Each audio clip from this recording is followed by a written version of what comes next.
Language is one of the most unique tools that we as people possess, allowing us to communicate in a more sophisticated manner than any other creature on this planet. The exact reasons why we develop language in a way that is unique to all other species is still one that is hotly debated by scientists today. The estimations on when modern humans or Homo sapiens, the most up-to-date iteration of the Homo genus, developed language vary massively, with no direct link to be able to prove the use of language, and speech obviously leaving no archaeological evidence, makes this a difficult question to answer. There are theories surrounding the dates of this key step in the evolution of us as a race, and our path to securing our place in the history of the millions of species that have evolved on this planet. The dates vary massively, from over 1 million years ago, when we were still in an earlier stage of the evolutionary process, to as recently as 50,000 years ago. There are different ways that scientists attempt to determine these dates, using certain links to the use of tools and brain development, perhaps having some kind of relationship in the evolution of language, to genes linked to the development of language and speech production being found in Neanderthal DNA from over 500,000 years ago. There are no set-in-stone facts surrounding this topic, but it is this development, along with certain other advancements like the mastering of fire as a utilizable tool, that took our species to where we find ourselves today. The power of speech is one of the most dangerous and inspiring weapons in the human arsenal. It can be used to express beauty or to spit venom, as a shield for defense or as a sword to attack. But since the start of history, we as people have used this tool to great and ill effect. The power of words can stir up feelings within us that in some cases cause more harm or happiness than physical actions themselves. Due to this power, many figures throughout history have fine-tuned their oratory skills, constantly sharpening them on the whetstone of life, to have the power to communicate clearly and concisely, to be able to inspire emotions and move populations with just the power of their words. Men like Winston Churchill, John F. Kennedy, Adolf Hitler, and Martin Luther King Jr.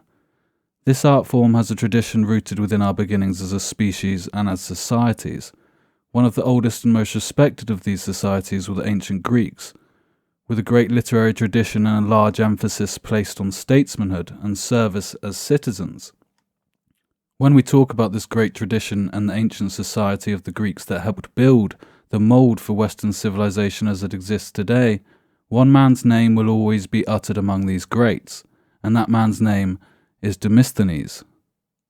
Demosthenes was born in the year 384 BC in the Greek city-state of Athens. This was during what is known as the classical period of ancient Greece, from the 5th century BC to the death of Alexander the Great in 323 BC. During this period, Athens, Thebes, and Sparta all battled for domination of the region, with the Macedonians, though, ultimately ending the classical period on top. Philip II forced the great and old city-states to bow to his will through a series of wars in the 350s and 340s BC. Many of the Greeks did not view Macedonians as Greek, as they thought they were more akin to northern barbarians, speaking a different language and worshipping different gods. Many Greek aspects to their culture, no doubt, evolving alongside them and interacting regularly, but not the Greeks' equal.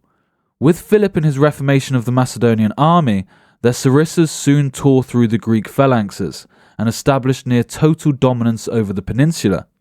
During Philip's and later his son Alexander's reign, they had many outspoken critics, who used their grasp of language to stir up revolts among the masses. The most significant of these men was Demosthenes. The power of his words would have consequences that affected hundreds of thousands of lives. After being born son to a wealthy sword maker in Athens in 384 BC, Demosthenes was just 7 when his father, also called Demosthenes, died. He was left in the care of tutors and guardians, who quickly squandered the wealth that his father had left for him. And this is where his story as an orator begins. Reportedly, as he came of age in his late teens, he is said to have requested his guardians show how his finances had been managed. On learning that of the 14 talents that had been left to him, less than 1/10 now remained. At the age of 20, Demosthenes took the initiative and went looking for justice. He took his guardians to court, suing them for their misallocation of his funds. He delivered 5 speeches against the men, and after a 3-year process was awarded 10 of the 14 talents, only a portion of his inheritance, but getting a taste for the power that words could command, his course in life was set. Like many accounts of history, reaching a hand out into the cold fog of the past, trying to discern the fact from the fiction, there are many sources and accounts of Demosthenes' life, and we must piece them together in the most logical way possible, weaving a great blanket with the threads we feel most fitting. Plutarch is one of the most famous of ancient writers and historians, but writing well after the time of Demosthenes' life, there is a sense in his writings they have had a touch of colour added to them, to brighten and enrich the canvas in which he paints. Plutarch writes that Demosthenes, being of slight appearance and fragile physique, therefore dedicated himself to learn rhetoric, since he could not pursue his gymnastic education, gymnastics, grammar, and music being the main curriculum for an Athenian boy. Once the crime of his missing inheritance was revealed, he dedicated himself to preparing for his upcoming speeches and lawsuits. He is said to have built a library underground, cutting himself off from the outside world to pursue his desire to master language. So dedicated he was to this path that he is said to have overcome an inarticulate and stammering speech pattern by reciting verses with stones in his mouth, and by repeating those verses when his lungs were gasping for air and he was exhausted. Plutarch writes that Demosthenes would shave off half the hair on his head to keep himself from going out in public, the shame of appearing in Athens in such an unhonourable manner being enough to contain him to his self-inflicted solitude. When he did finally emerge from his dungeon, he would walk to the coast and shout over the crashing waves of the Aegean to strengthen his voice. Even after this training and rigorous discipline, and after his partial success reclaiming his inheritance from his guardians, he was still not viewed as a great orator, delivering his first recorded speech in around 350 BC on the condition of the navy and its funding. Plutarch writes, his style was, quote, cumbered with long sentences and tortured with formal arguments to a most harsh and disagreeable context. Despite this misfire into the world of Greek statesmanhood, Demosthenes is said to have been recognized for his unique style by some of the citizens and received encouragement. Taking this glimmer of hope and the potential that some saw in him, he then went to one of the 10 Attic orators, the men most renowned for their oratory abilities in ancient Greece, a man named Isaias, and requested to be taken under his guidance to help him navigate the great corridors of speechwriting and oratory endeavours. During this time in training, he is also known to have started his political career, first writing speeches on behalf of others for private legal suits known as logography, and also for speaking for those who felt ill-equipped to represent themselves in the arena of public speaking. While he was battling within the courts, he is also known to have taken on acts of statesmanhood, supporting Athens by investing in the outfitting and equipment required for triremes, the famous Greek ships, and he is also said to have financially backed certain theatrical outfits, a role often taken up by wealthy citizens of Athens. Demosthenes' foray into politics continued, with more speeches trying to hone his craft, first with 2 fiery attacks on fellow politicians who were trying to repeal certain tax laws, the speeches titled Against Adrosian and Against Leptimius, then a short while later attacking other politicians in an attempt to root out corruption. It is worth noting, though, that the style of these cases was very different to how you might imagine them. Witnesses and documentation as proof did not carry the power they do in today's court, with both being easily procured using bribery and force. Instead, cases were based more on probable motive and the concept of natural justice. Natural justice being the idea that principles including giving someone a fair hearing, the duty to ensure a matter is decided by impartial adjudicators, and the ability to appeal any decision made by the courts. These factors taking precedence over documentation or anything else. Due to this, the ability to articulate yourself was of the utmost importance, and to use artfully constructed speeches gained you a higher likelihood of success. The jury was also not as we imagine it today, but made up of hundreds of jurists, in important cases, sometimes over 1,000. They were also not allowed to confer before making a final decision. The man who had the ability to rouse the most passion and create the best tale, the man most likely to win the case. Within the courts, accusations of corruption and breaches of the statute laws, alongside defamation and slander, were often used to eliminate political enemies, and just generally used in political dialogue. The levels of depravity and often exaggeration to the point of hilarity that were used in these speeches enabled politics to be a game of personality, cult-like followings being developed around some of these characters, There was no reward for being a gallant gentleman. It was a cutthroat group of highly intelligent, literary, and well-speaking men. Athenian life was governed by this class of society and their power over speech. This is the world Demosthenes came to thrive in, being considered one of the 10 great Attic orators and logographers, the greatest of the classical period of the 4th and 5th century BC. The most famous of Demosthenes' works are the 3 Philippics. Like mentioned earlier, these were orations given against the rise of Philip II of Macedon and his growing empire. Politics between Greek city-states were very complicated, with different powers ebbing and flowing over the centuries, and different leagues made up of these city-states, effectively alliances and sworn vows to each other. There was a history of fierce independence within these states, though, and a true sense of distinction and cultural individuality. Even though many of them had perhaps been ruled over by one of their neighbours at some point in time, the sense of identity within their greater Greek culture was fierce. Macedonia was the latest of the surrounding powers to attain this dominance over their neighbours, and was slowly working its way down the peninsula from the north.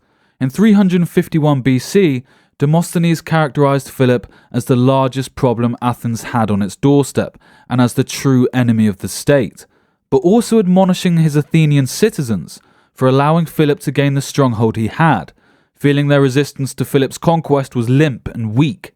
As the years continued, so did Macedonia's increasing influence over the region.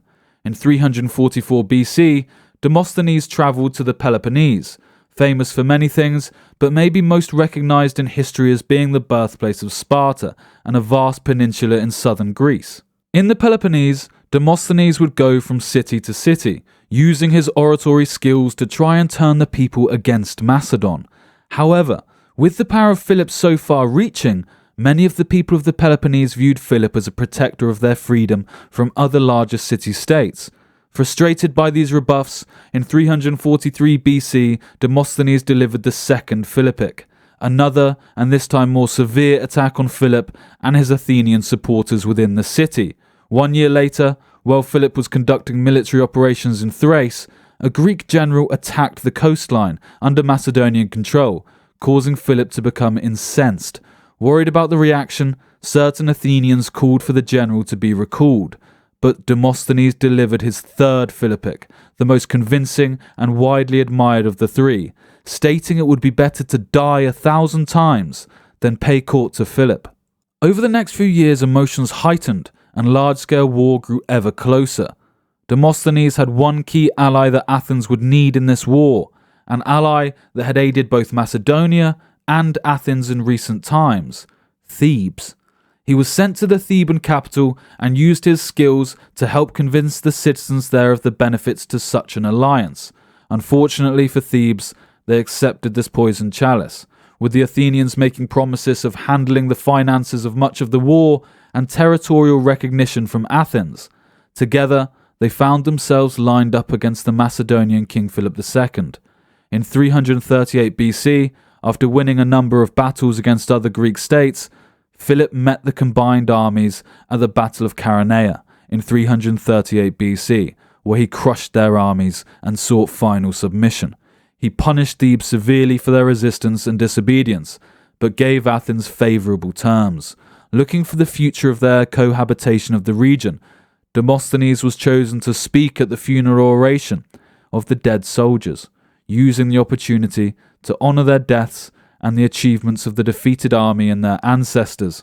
After this new peace had been forced upon Athens and Thebes, in 337 BC, Philip created the League of Corinth, a confederation of Greek states under Macedonian control.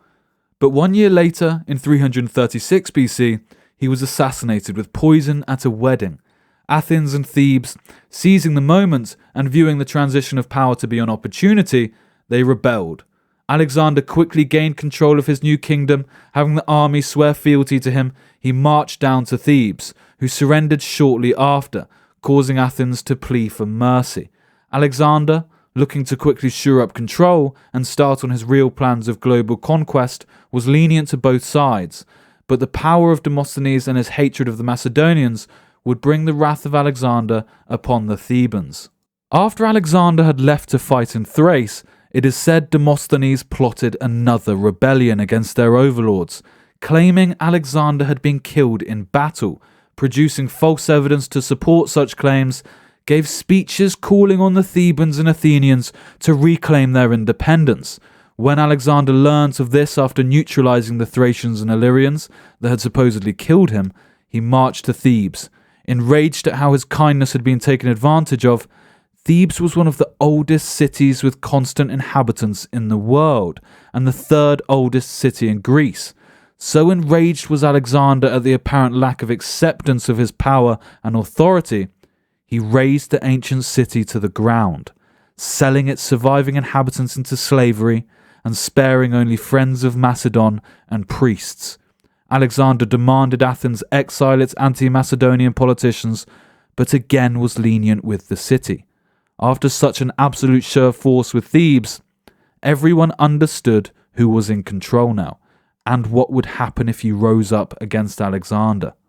Demosthenes remained a prominent figure within Athenian politics, but became embroiled in accusations of large-scale mishandling of the treasury, accusations that could have been true in a Greek society famous for the amount of gold being exchanged for political favours, or another lie in the constant character assassination that was Greek political life. He fled Athens, only returning after the death of Alexander, and the belief that the pressures from his political adversaries and their claims would now have less weight without the push from the Macedonian king. He once again spoke of the need to rise up. This led to the Lemaean War, a battle between the Aetolian League, Athens and her nearby allies, against Macedon and her allies. Antipater, the Macedonian general and statesman who claimed Macedonian Greek provinces after Alexander's death, called for Demosthenes and other Athenian agitators to be turned over to him. Athens had no choice but to condemn Demosthenes and his anti-Macedonian faction to death. Demosthenes fled Athens at this point, escaping to the island of modern-day Poros. He would then be followed here by Antipater's men, taking his own life in 322 BC at the age of 62. Through his words and power of rhetoric, he evoked emotions from men's hearts, and his speech caused tens of thousands of people to die and be sold into slavery in the process. The power a firm grasp of the art form oratory gives you is, and always will be, a most impressive aspect within the range of human capabilities. Since the time of Demosthenes, many cities have been burned, and many wars have been started through the great power of the oratory tradition. And as long as we as people are here on this planet, this tradition will continue.